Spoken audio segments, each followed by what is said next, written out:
Thank you for that introduction. I would firstly like to acknowledge the Gulkula clan on whose land we meet today. I'd also like to acknowledge the presence of dignitaries and all the Aboriginal and Torres Strait Islander men and women here in the audience. As most of you know, my day job is as the Director of the Aboriginal Justice Unit within the Northern Territory Department of Attorney General and Justice. But today I speak to you as a friend, as a family member and a fellow Territorian, and proudly as the Northern Territory's 2022 Australian of the Year. Today I also speak to you as an Arnhem woman who as a headstrong teenager went against the wishes of my parents and I became a police officer. I spent over a decade working in the South Australian Police Force, later studying to be a lawyer and serving in a range of high-profile government roles. So as a result of that experience, I've witnessed the justice system from all sides, the good, the bad, and the ugly. It's no secret to any of you here that in the Northern Territory, our approach to criminal justice is failing. While we know the drivers of crime, I want to put to you some thoughts about the role of racism and its impact on the Northern Territory's criminal justice system. In doing so, I want to take issue with some recent media coverage relating to the death of Kumujay Walker and the subsequent murder trial of Constable Zachary Rolfe that has unfortunately sensationalised and oversimplified family and domestic violence against Aboriginal women. I applaud the attention given to this critical issue, but I wonder if similar crimes within urban, non-Aboriginal contexts would receive the same sustained effort. During my policing career, I witnessed assaults and homicides, so I have concerns about media articles that tend to focus on graphic or lurid details, such as the claims in one article that Walker subjected his partner to unreported abuse, because it was without providing an analysis of the underlying causes of the chaotic and horrific behaviour, alongside the implication that this is somehow unique to Aboriginal communities. I ask this question: did the horrendous murder of Hannah Clark and her 3 children demonstrate an animalistic Anglo-Celtic culture amongst Queenslanders? Do the many hundreds of other such murders of female partners and ex-partners annually indicate that nationally? Do the multiple findings of systemic failings among police to hear and adequately respond to the desperate pleadings of threatened women show that police are culturally incapable of caring about such violence and homicides? Does the recent decision of the Queensland Government to establish specialist family and domestic violence station endorse that view? And if Queensland police are found to be inadequately trained and supervised in domestic family violence matters leading to many deaths and assaults, then we need to ask, what is the situation in the Northern Territory, especially in relation to Aboriginal women? Almost nobody would say that non-Aboriginal cultures and men are inherently violent and that police are disinterested and incompetent, although many may want to say that misogyny, patriarchy and sexism have created social, cultural and environmental political environments in which violence towards women and children is trivialised and coercive control ignored. Coronial inquests and other inquiries have consistently shown that police responses are less supportive and speedy in the case of Aboriginal and culturally linguistically diverse women, who are often viewed by police as less likely to follow through on complaints and court processes. Northern Territory Judge Judith Kelly recently commented on the issue of family and domestic violence in the Northern Territory, where she said, and I quote, "There is not just a culture of silence. There is an active silencing or attempt to silence Aboriginal complainants women who have been the victims of violence from men. Judge Kelly also went on to say, "I just want people to know what's happening to Aboriginal women. I'm absolutely sure that if people knew, they would care. So if people find out what's happening and they do care, well, then maybe something can be done about it." This is a common refrain, but let's consider who is meant by people in such a statement. It can't be Aboriginal Territorians because almost every Aboriginal person knows about this, because they've lost someone to family and domestic violence or they're related to a perpetrator. I myself fit into one of those categories. It can't mean police, judiciary or government, so it must mean non-Aboriginal Australians who do not have close relationships with Aboriginal people. Leaving aside the question of why and how a greater awareness of those people would lead to real changes, I strongly feel that such language construction reflects an undercurrent of racism, an othering of Aboriginal people that exists within our society. Exclusionary language about who really matters, about who can make changes, about whose views matter is problematic. But failing to acknowledge who is impacted by the violence and resulting chaos is very problematic. The overall tenure of recent media coverage is that across the Northern Territory, Aboriginal men assault and murder Aboriginal women and girls. They allegedly do this because of traditional culture that encourages men to bash women without consequences or intervention from others. The violence is correctly said to be fuelled by drugs and alcohol, neither of which are traditional, but they have been responsible for the significant breakdown in traditional authority and social cohesion. The extent of violence in pre-contact times is debated by anthropologists, but they all agree that much of the conflict was performative and designed to show hurt and wrongdoing. They also note the powerful limiting effects of highly complex interconnections and obligations between descent and marriage relationships within the kinship systems, at least as it used to operate. Traditional culture certainly has a so-called payback element that is employed to resolve conflicts and disputes. However, random frenzies, attacks by drunken or drugged people is not a reflection of that system, but a distorted manifestation of how much that culture has been abused and destroyed, largely from outside. Painting all Aboriginal Territorians, or perhaps all Aboriginal males, as violent is racist. It doesn't make it any better to name the blame as culture or cultural. It still denigrates and defames an entire group with the failings of a few. It ignores the fact actually reported in some of the relevant articles of Aboriginal men and women who have attempted at the time to divert, persuade and resist these brutal attacks.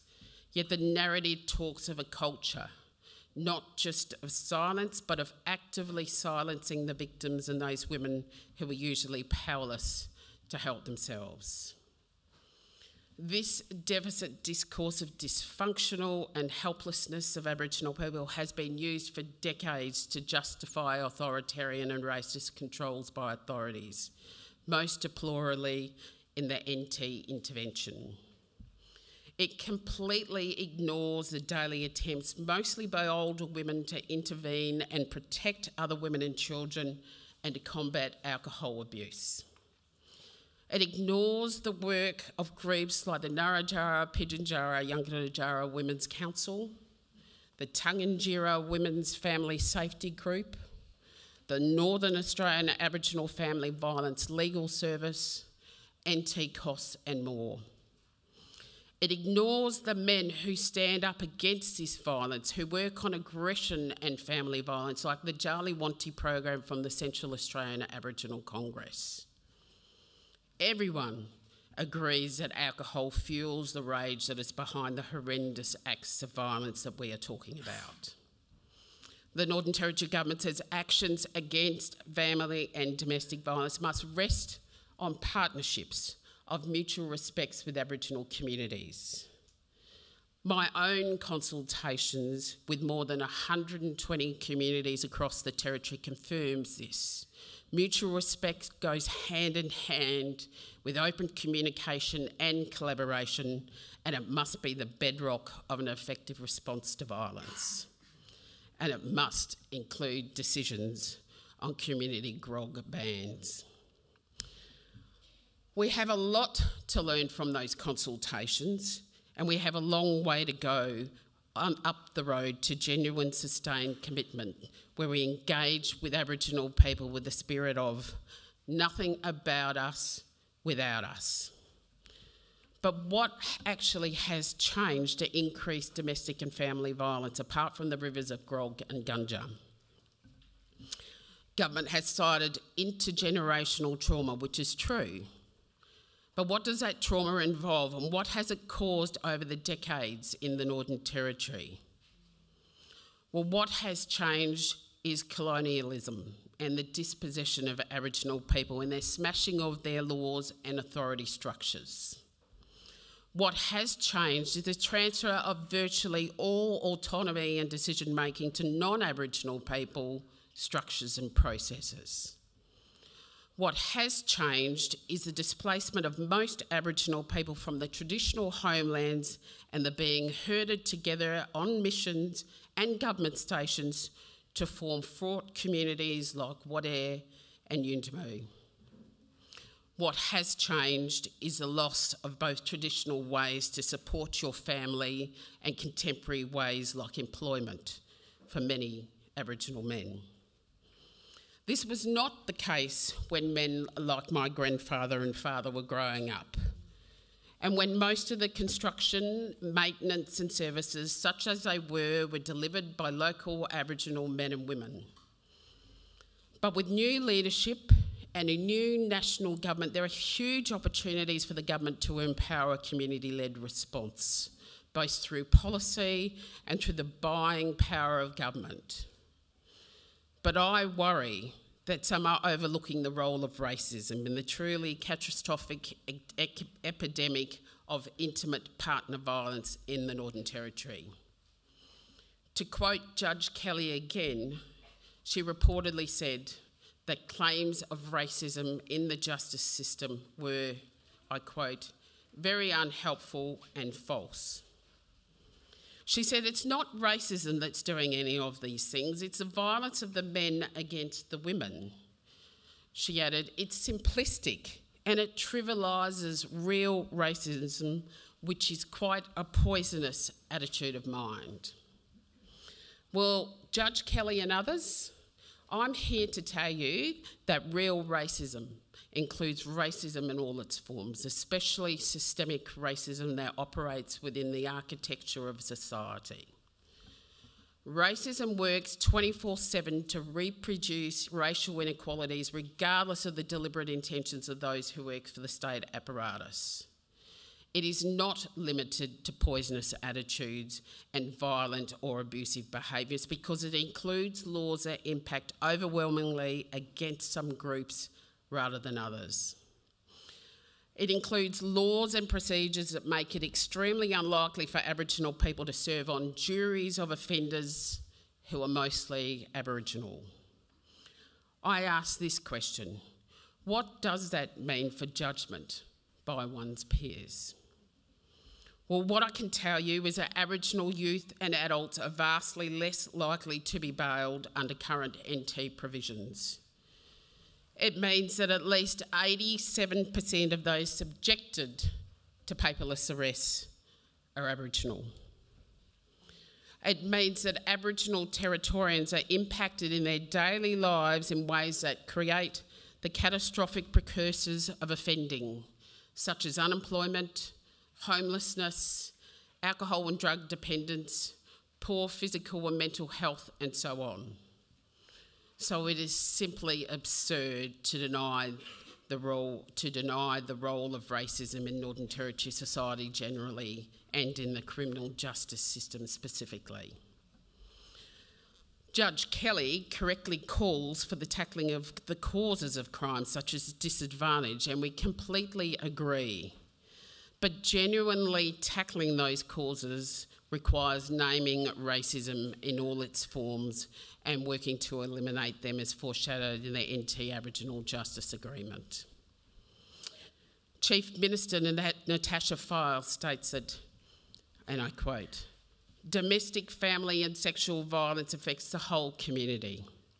It is only through a unified effort from governments, communities and individuals that we can reduce its impact and prevalence." Again, we totally agree, and I look forward to maximum possible engagement with and participation of Aboriginal people in these efforts to uphold the human rights of all Aboriginal Territorians and to combat racism across the board. I titled this talk Handcuffed to Justice, but who or what is handcuffed? Clearly, a very large number of Aboriginal men and women, boys and girls are handcuffed by police every year. In 2021, 86% of adult prisoners in the Northern Territory are Aboriginal, and almost 100% of juveniles in detention here in the Northern Territory are also Aboriginal. We only make up 31% of the NT's total population. I've highlighted some of the hidden ways in which disparity is created by systemic racism within the criminal justice system and the Northern Territory society generally. But I'd also argue that other Territorians are also handcuffed or shackled to justice. Firstly, the police are literally handcuffed to their Aboriginal detainees, but they are also handcuffed to past policing practices and procedures that have patently failed to reduce crime rates sufficiently to close the justice gap in the Northern Territory. They are also handcuffed to shifting policy directives and priorities that move with media campaigns, electoral cycles, changes in government, budgetary constraints and so on. Secondly, the judiciary and correctional services are handcuffed to very limited options for sentencing and rehabilitation. All prisoners on remand in custody are denied access to education or rehabilitation programs in the Northern Territory because they are still unconvicted. In 2021, 58% of all Northern Territory's prisoners were on remand, and this figure has increased by 32% since 2017. Judges are often faced with limited sentencing options, including repeated incarceration, often for short periods, in a revolving door of offending and imprisonment. There are few alternatives to custody and insufficient through care support for those released from custody. Parole is often breached, sometimes because of the poor understanding of parole conditions, and sometimes because a breach of the conditions are almost impossible to avoid depending on your post-release residence or the lack of accommodation. And thirdly, the media is handcuffed to increase pressure of online content amid a torrent of social media and other competing parties. It has always been the case that bad news makes for good news, judged by sales and clicks.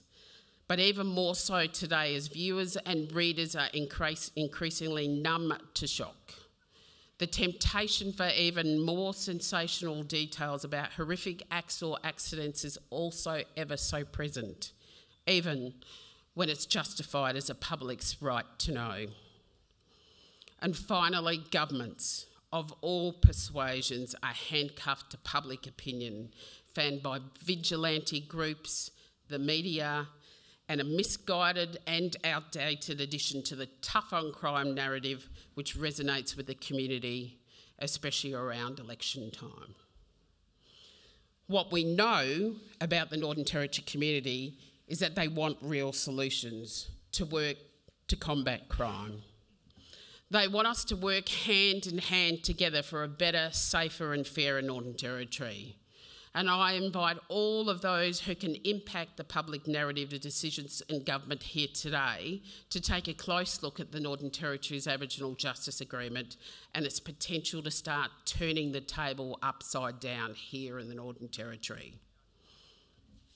Let us open our eyes. Let's start to listen. Let's use our voice and let's work together. And let's reject the 1980s assumptions about community attitudes and dive deep to solve a problem that is deserving of a measured, impassioned and forensic approach. Don't underestimate the powerful role each of you play in shaping community attitudes and changing justice outcomes and community safety for the better. We must embrace this forward-looking view and come together and unlock the handcuffs to unshackle the Northern Territory community from an ineffective, cumbersome and increasingly expensive justice system that imprisons more and more youth and adults in the name of law and order with no demonstrable outcomes for individuals or community safety. The alternative is to just keep building more and more prisons and police stations, employ more and more police and corrections officers, clog up the courts even further and condemn generations of Aboriginal Territorians to a lifetime of negative engagement with the criminal justice system, all while increasing the cost to individuals, families, communities for both victims, survivors and perpetrators. Not to mention our children who fatalistically are funnelled into juvenile detention only to graduate to adult prison rather than finishing school, university and getting good jobs and fulfilling lives. We all need a smarter approach to break this vicious and disastrous cycle of crime and punishment. I think the Aboriginal Justice Agreement paves that way. It now has bipartisan support. It now has funding and it will be fully implemented initially up to 2027, and it will lay the foundations for a much more place-based responsive range of initiatives that can genuinely break the cycles of violence and offending that currently plague Aboriginal communities and the wider society.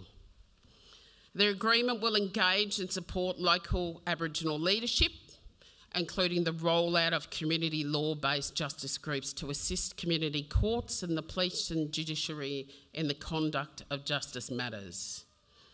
The agreement will reduce offending and imprisonment of Aboriginal Territorians by establishing alternatives to custody, like the very successful women's program and facility that we have in Alice Springs, and the new soon-to-be-built men's facility on Groote Island. The agreement will, importantly, review and reform justice legislation that discriminates or is detrimental to Aboriginal people.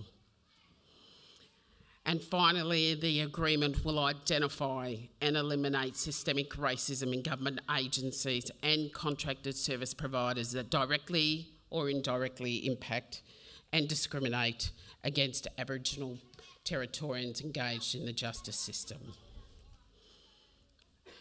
It will succeed because we, as a community, will stand together and demand that we just don't do it differently, but this time we will get it right. We will ensure that we move beyond the failed approaches of the past and unlock the tough-on-crime, rusted-on handcuffs. It will succeed because we start with community-led approaches. We start with evidence, and we start by getting smart and addressing the causes of crime in our community, not just the symptoms. It will succeed because for our community, our families and our children's sake, it must, because we can't afford to fail. That's it. Thank you. Thank you, Lord.